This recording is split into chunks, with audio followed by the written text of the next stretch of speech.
नाज़रीन करام, मैं इस वक्त मीरपुर से होता हुआ कश्मीर की हसीन वादियों की तरफ आज़म सफ़र हूँ। मैं जिस मकाम पर खड़ा हूँ मंगला डैम के नाम से जाना और पुकारा जाता है। मैं इस डिटेल में नहीं जाऊँगा ये कब बना, कैसे बना और इस पर लागत कितनी आई, ये मेरी गुफ्तगू का मौजू नहीं है। पुराने सफ़र हसीन वादियों के नज़ारों को महसूस करते हुए मैंने सोचा कि कुछ बातें आपसे भी शेयर की जाएँ।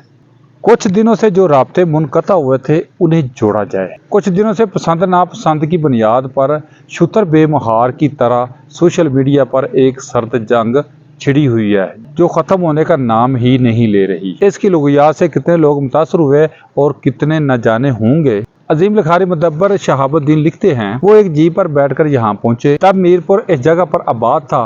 डैम बनाने के लिए शहर को सुपुर्दे पानी कर दिया गया। इन्हें एक बूढ़ा आदमी और एक अधेड़ खतून मिले जो गधे पर चंद बोरियां लादे सड़क किनारे चल रहे थे।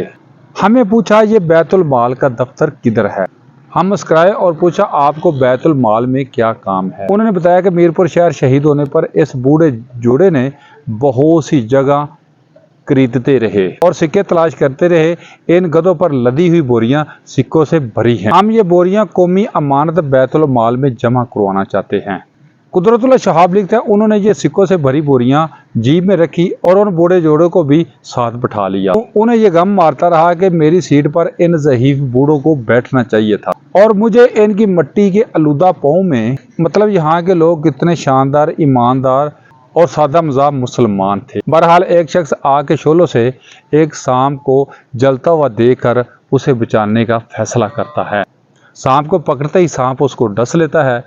वो शख्स सांप को दोबारा आग में फेंक देता है और एक बार फिर सांप आग के शोलों में गिर जाता है।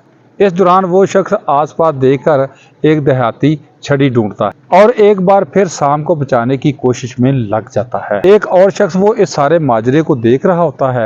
वो सांप बचाने वाले शख्स के करीब जाता है और उससे पूछता है, सांप आपको डसता है, आप फिर भी इसको बचाने की कोशिश करते हैं। बचाने वाले शख्स ने कहा कि डसना सांप की फितरत है और इससे मेरी फितरत नहीं बदलेगी, मेरी फितरत है मदद करना। नाज़रीन किराम, किसी की बुरी फितरत की वजह से अपना रवैया मत बदलें और ना ही इंसानों की मदद करना छोड़ें। बस मदद करते वक्त मुतात रहें। यही जिंदगी है, यही इस्लाम है और यही इंसानियत है। बातें तो मुझे करनी थी यहाँ पानी की, बिजली की, ज़राअत की, निज़ाम की। प्यारे सामीन, यह सब कभी फिर सही। आज इतना ही काफ़ी है। सलामत रहें, आबाद रहें, शाद रहें और लोगों में मोहब्बतें बांटें और खुशियाँ बांटें।